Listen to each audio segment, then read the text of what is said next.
Hello friends, welcome to Tanaji IS Academy. I am Gautam Kumar Dikshit. Today we are going to discuss geography for UPSC prelims and mains. It is an introduction class. We are going to discuss syllabus. We are going to discuss the interconnection with other subjects, and we are going to study its weightage and strategy. So my name is Gautam Kumar Dikshit. I am BTech holder from NIT Jalandhar. I have the teaching experience of 3 years. I conduct quality improvement program for essay, geography, international relations and paper 3 for UPSC mains. I also conduct a program for newspaper strategy, how to read and what to read and how to integrate it with static part. I have scored 131 in essay in 2015. I have appeared in UPSC mains from 2013 to 16 with geography as an optional. Now friends, before starting, I want to discuss the thing which is going on in your mind, that why geography? What is the weightage of geography? Why geography is so important? So before discussing that, let's have a look at number of questions which have come from geography and the interrelated topic of environment and what has been the cutoff. So in 2019, the geography had 14 questions and environment had 10 questions.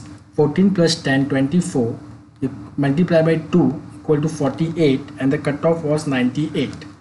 In 2018, if you will see, the questions are 8, environment for 18, 18 plus 8 you have 26, and the cutoff is 98. So if you multiply 26 into 2, you are getting 52. So you are almost more than half. Then in 2017, it is 18 into 2, 36. The cutoff is 105.34. So here it is almost 1/3. Then in 2016 it is 20. Cutoff is 116. So 13 plus 7, 20 into 2, 40. So almost here also 1/3. Then here in 2015 you have 25. 25 into 2, 50. And here the cutoff is 107.34.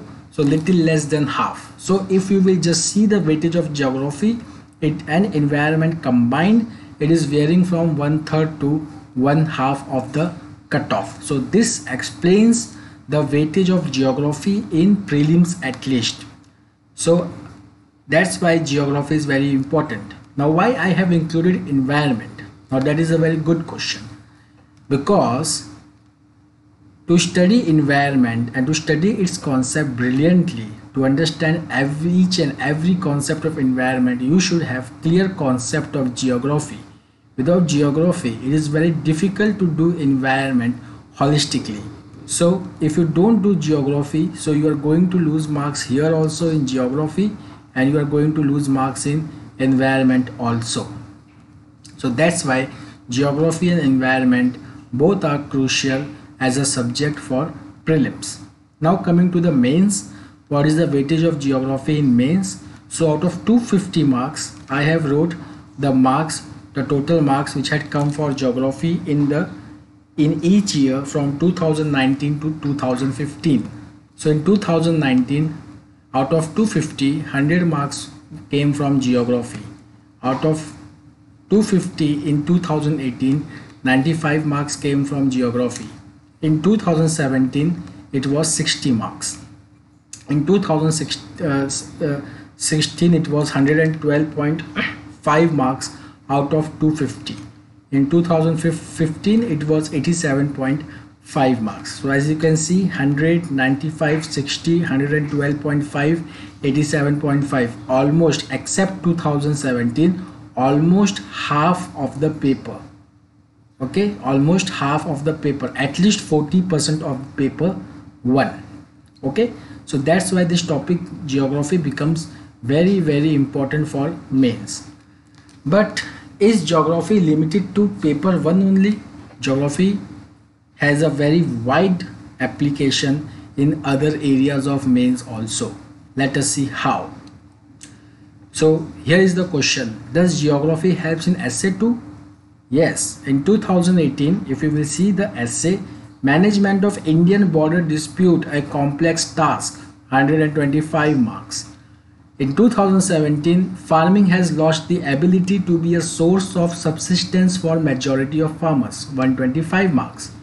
Now in order to answer both the question, you require clear-cut understanding of geography.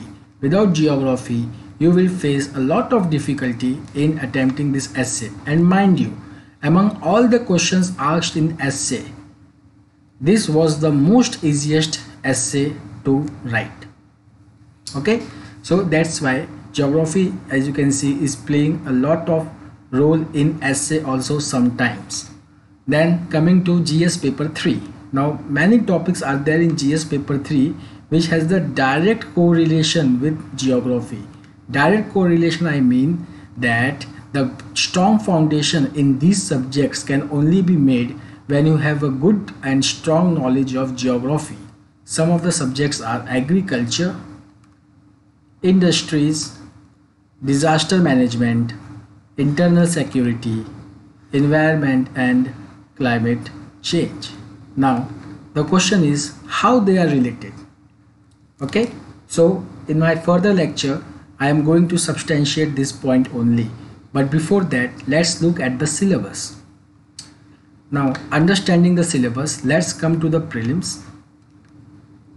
Physical geography, social geography, economic geography of India and world. Normally we always focus on India, we forget about the world, but it has been clearly mentioned here: physical, social, economic geography of India and world.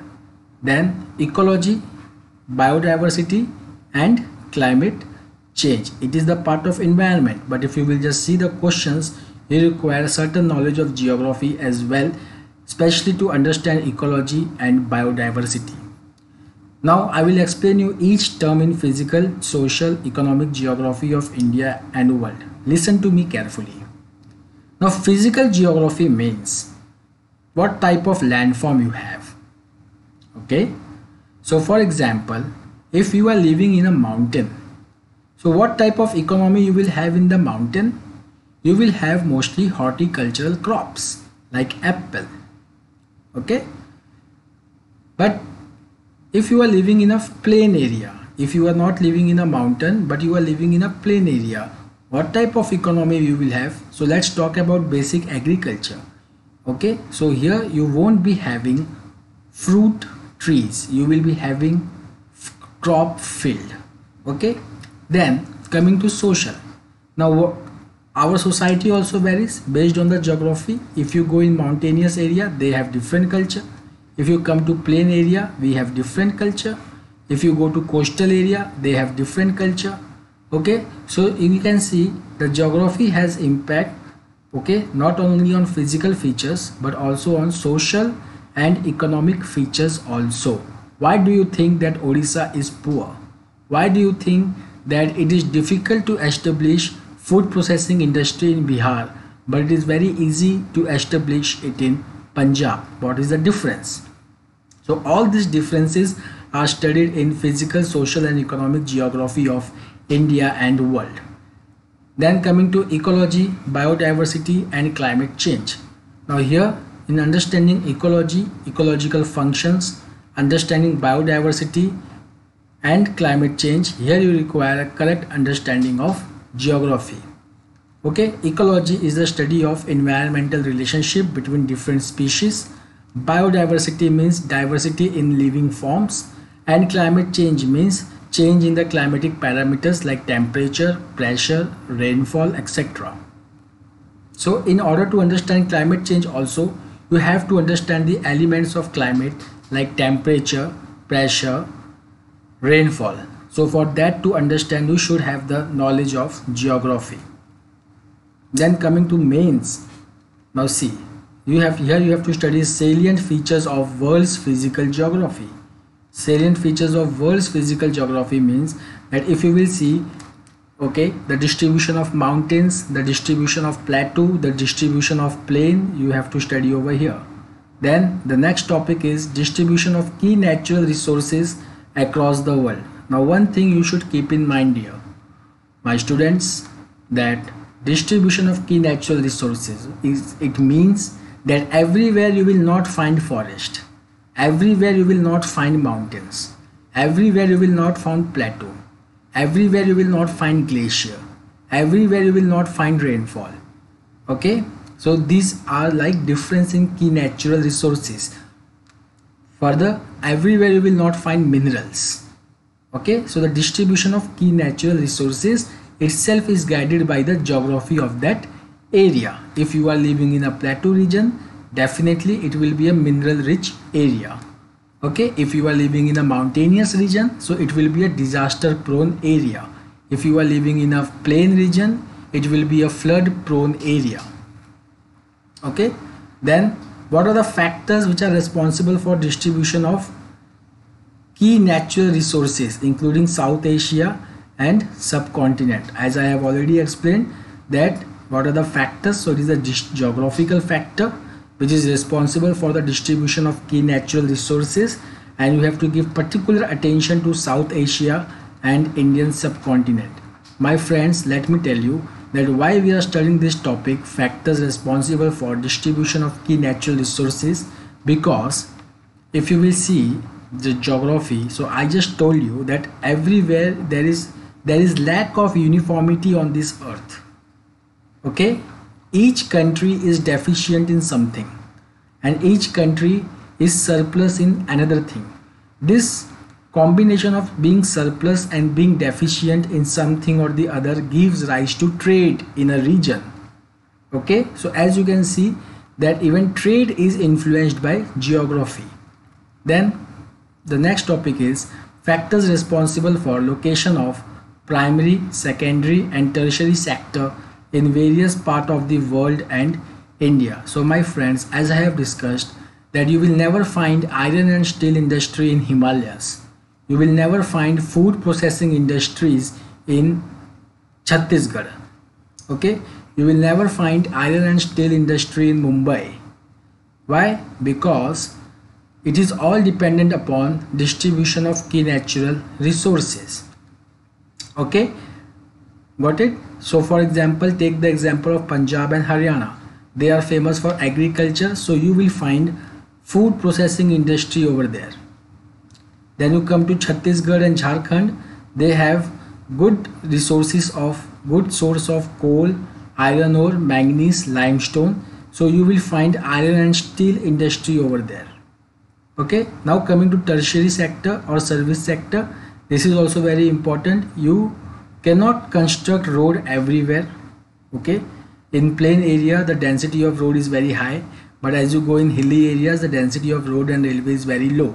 And why we are studying tertiary sector? Because geography determines the landscape, the physical feature of an area determines what type of service or what type of transportation that area will have. Okay, and at the same time I tell you there is an interrelationship between primary, secondary and tertiary sector. Okay, primary and secondary sector influence the tertiary sector, and in turn tertiary sector influence the primary sector. Okay, so what do I mean? I simply mean that suppose there is an industry in a village, okay, and this industry is very profitable, so definitely there will be a need to construct a road to that village so that all the goods produced in that village can be brought to the market for the development of the nation. Now think from other side. Okay, suppose there is a village and there is no road over there. Fine, but last year a road was built which connected that road with the district market. Now what happened? That all the products which are being manufactured in that village or which are being produced in that village, now they can easily come to the market because of development of transportation. So in this way tertiary sector is important for the development of the nation. Then important geophysical phenomena. Geophysical phenomena means the phenomena which is happening from due to Earth's interior, something happening in Earth's interior, and it is impacting the physical feature of the Earth's surface, such as tsunami, volcanic activity, cyclone, etc. Okay, fine. Then changes in critical geographical features, like we have critical geographical features like now UPSC has mentioned it clearly: water bodies, ice caps, flora and fauna. Okay, flora and fauna and effect of such changes. Now you must be knowing that because of climate change the water bodies they are changing. Okay, ice caps they are changing, glaciers are melting, water bodies they are getting destroyed due to pollution, due to climate change, ocean is becoming warmer. Okay, and they are having impact on the vegetation and animals found in this area. So we study all these things here. This topic is directly related to climate change, and important geophysical phenomena topic is directly related to disaster. Okay, now this is very important. Why I say that always take paper 1 and some topic of paper 3 together, because if we analyze the syllabus of paper 3 we will find lot of similarities. For example, take a point in paper 3, major cropping patterns in various parts of the country. Now cropping pattern is direct result of agriculture, and agriculture is the direct result of geography. So in order to understand the major cropping patterns in India, you have to understand the soil distribution and climate distribution of India, which is part of geography. Then different types of irrigation and irrigation system. So now you must have read somewhere in school, during school, that in India the types of irrigation differs according to the soil. Whenever there is an alluvial soil you will find canals. Where there is very difficult to dig canals you will find well and tank. Okay, so direct correlation with geography. Then storage, transport and marketing of agricultural produce and issues and related constraint. This is a topic at the junction of geography and economy. Then economics of animal rearing, means animal husbandry. Then technology missions in agriculture. We are having technology missions like white revolution, green revolution, golden revolution. These all are called as technology missions in agriculture and their performances. Now the next one is food processing and related industries in India. What is their scope?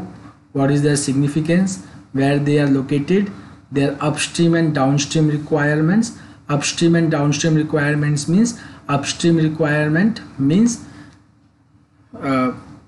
downstream requirements, and upstream requirements means from output, from input to industry, and from industry to market. This is called as upstream and downstream requirement.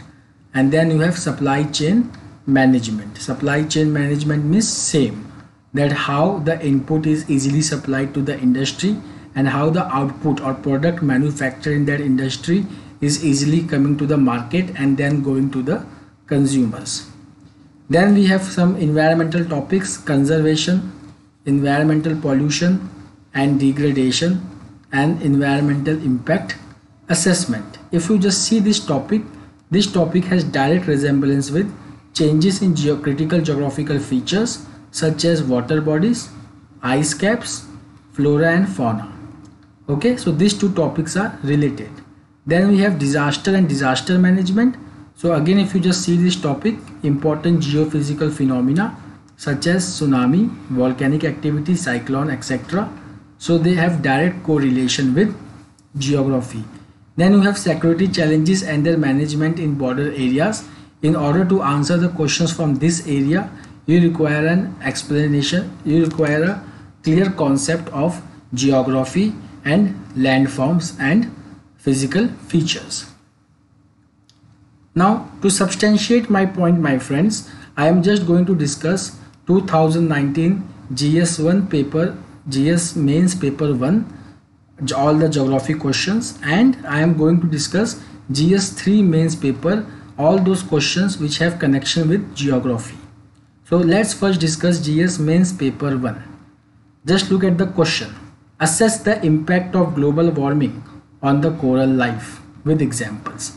Now we are talking something related to global warming or climate change, but what this question is doing here in paper 1, because here we are dealing with two topics. One is coming from climate change paper 3, and one is coming from paper 1. Together they are combined and they fit in paper 1. Okay, so in order to answer this question, you require a good concept of geography as well as climate change. Then second question, discuss the causes of depletion of mangroves and explain their importance in maintaining coastal ecology. Now studying the mangroves is the part of geography, but studying the causes of depletion and their importance in maintaining coastal ecology is the part of environment. So now again both are combined and coming it as a single question. Now study this. Discuss the factors of localization of agro-based food processing industries in northwest India. Okay, so here also what UPSC has done, UPSC has taken one food processing industries from paper 3 and localization of industries. Okay, localization of industries, as you can see here, factors responsible for location of primary, secondary and tertiary sector or industries in various part of world and India. This is the part of paper 1 syllabus. See here, the question is localization, factors responsible for localization of agro-based food processing industries in northwest India. So here again the UPSC has combined the concept of paper 1 and paper 3. Then what is water stress?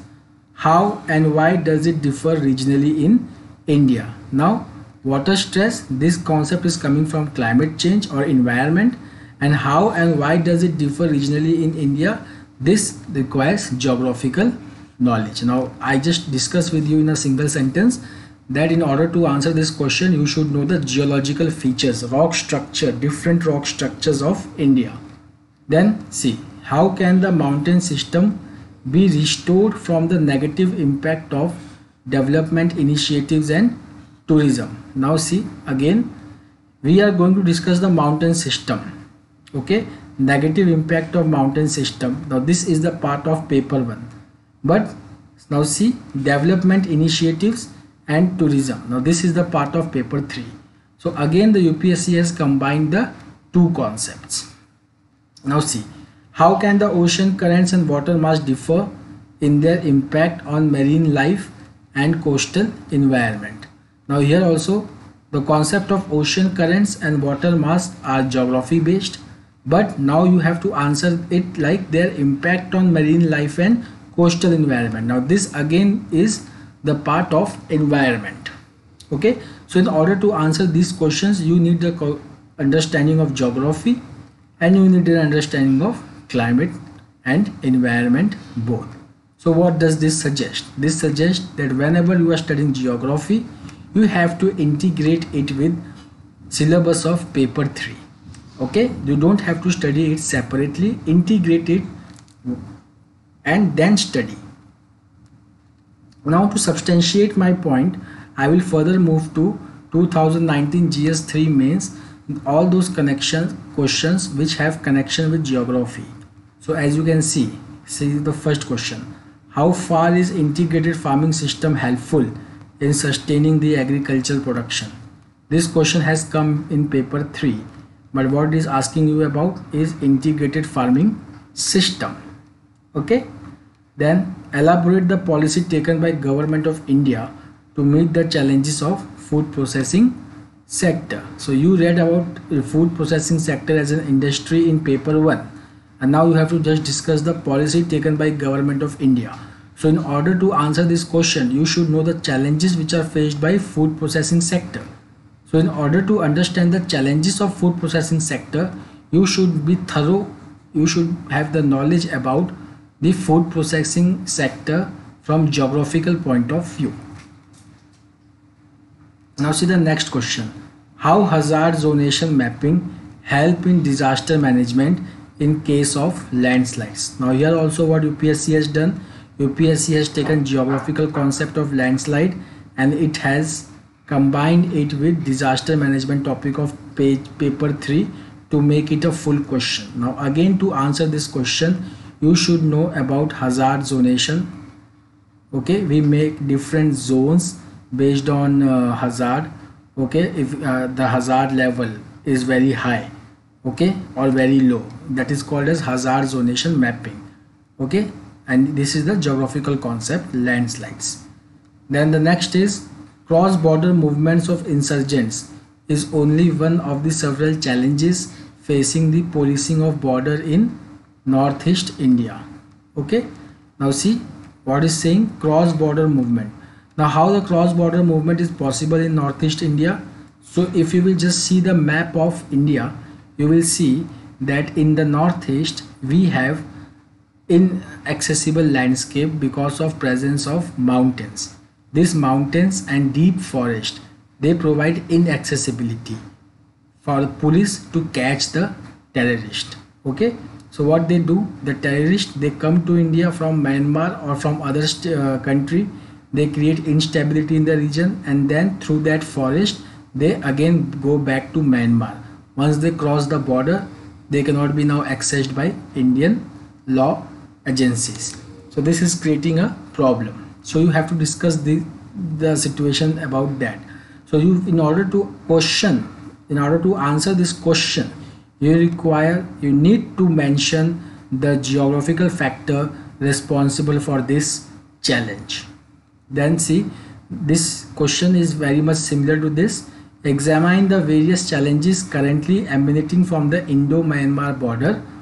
Also discuss the steps to counter the challenges. So again, now see, in order to examine the challenges, you need the information about mountain systems of the northeast, and then you have to discuss the answer. Then the last question, how has India benefited from the contribution of M. Visvesvaraya and Dr. M.S. Swaminathan in fields of water engineering and agricultural science respectively? Okay, so as you can see over here, we were discussing water stress in paper 1. Here it has come about that the system developed by M. Visvesvaraya to conserve and properly utilize the water. And we are discussing about here about animal husbandry using science for the development of farming and benefit of farmers.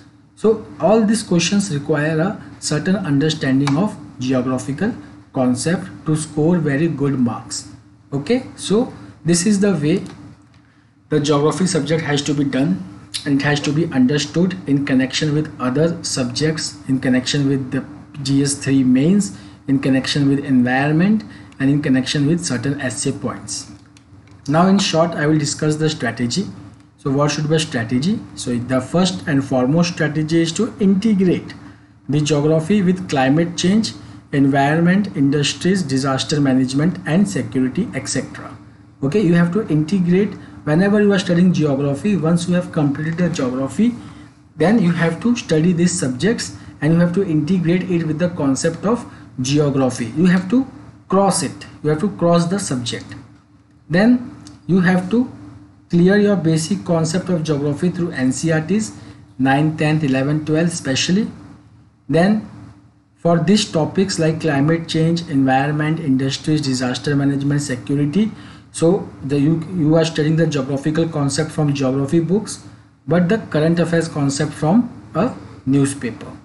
And then map based study is very important, especially for prelims. So whenever you are studying newspaper or whenever you are studying geography from the book, it is expected from you people to study it with map and mark the important places mentioned in the newspaper coming in current affairs on the map. See the important physical features around it, see the important rivers flowing through that place, see if there is important national park or biosphere reserve near that place. Okay, that is called as map based study. I will teach you how to do this in my class. And then always, this is your favorite guide. Past year question papers are your best friends. Always, whenever you complete the topic, always solve the past year question paper, which will reflect on your preparedness. Okay, thank you everyone. Please subscribe to us on YouTube. Okay, and please access more lectures from us. Thank you everyone. Have a nice day.